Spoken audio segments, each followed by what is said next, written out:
With Hanzo's revamp all ready to be released, Aurora is getting a revamp too.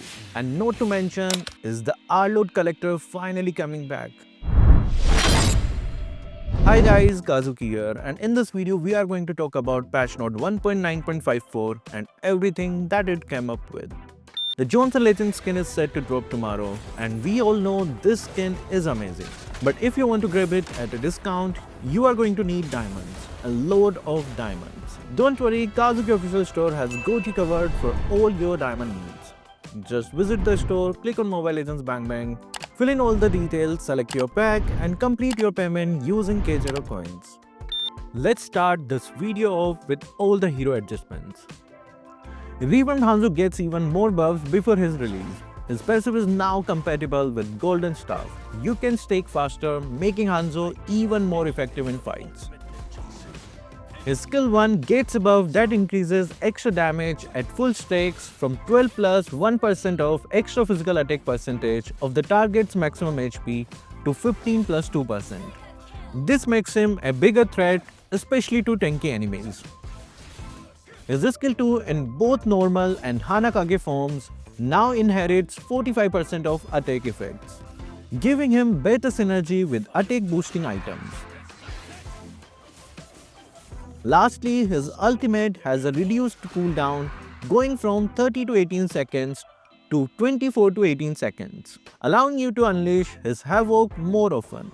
Before we dive in, I want to thank you all. In the last patch, we asked you to subscribe and many of you did. Plus, you are hitting that notification bell to stay updated, which means so much to me. Your support keeps us motivated to bring you the best content. Thank you, and now back to the video. Hanabi gets a much needed adjustment to balance her performance across all stages of the game.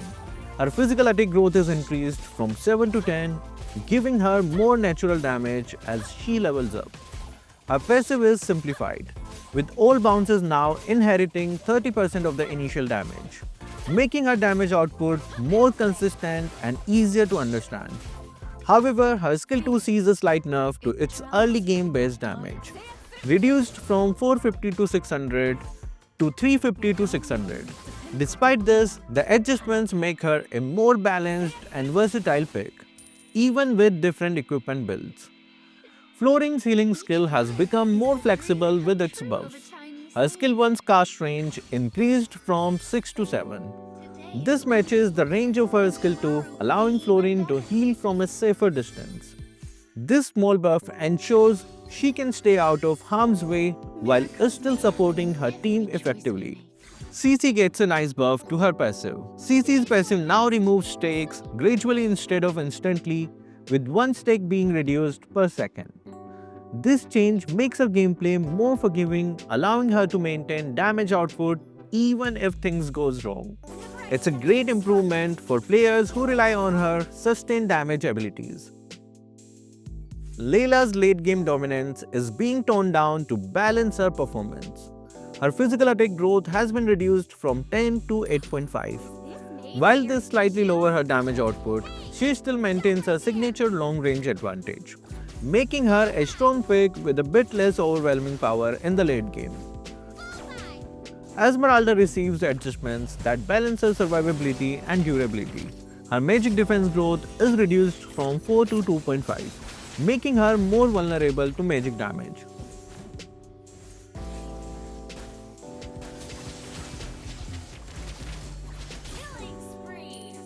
However, her skill gets a big buff, with its base shield increased from 400 to 700 to 400 to 1000. This means she can soak up more damage in fights, even if her defense states are slightly weaker.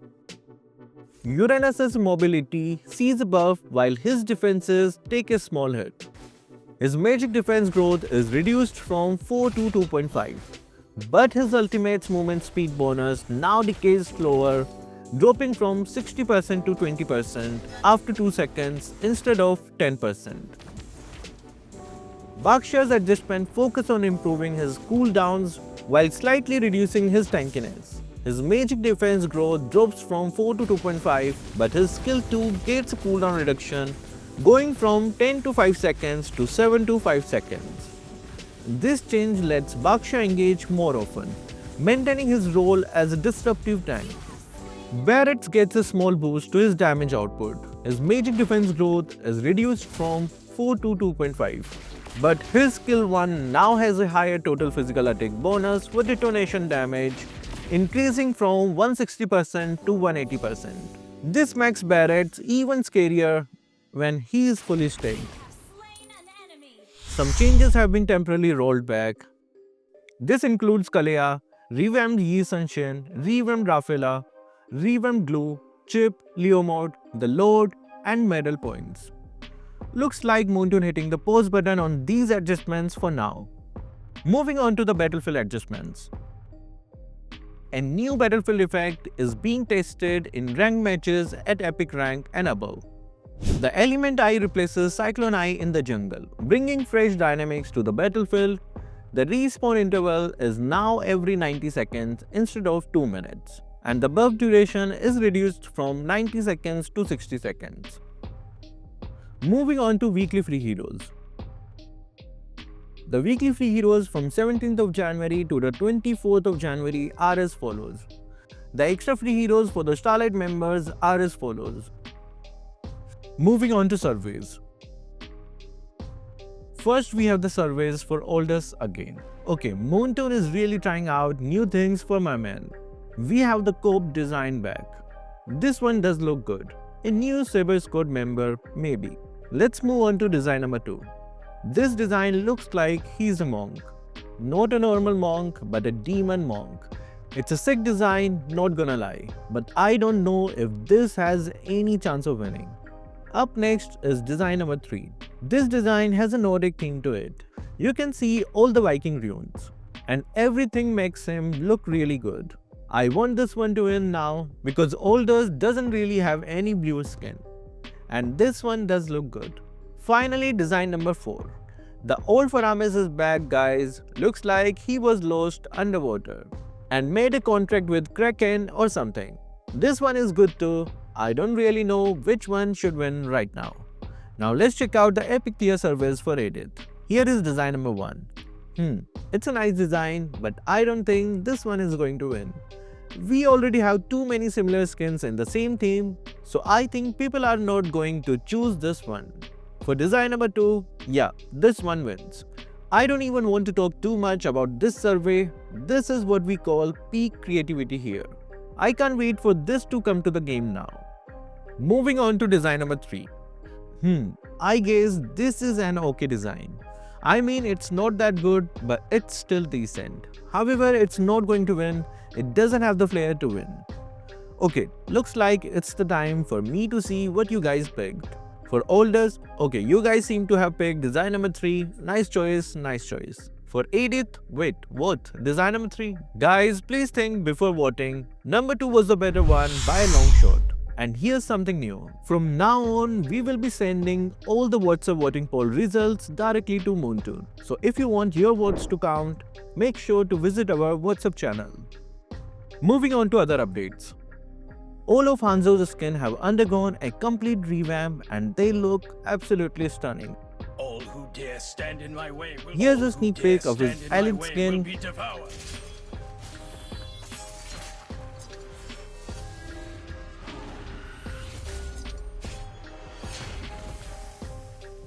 And now his special skin.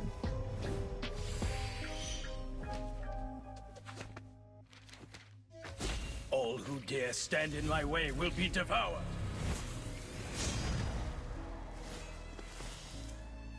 Additionally, Kula Diamond has received a major rework, just like all other KOF skins.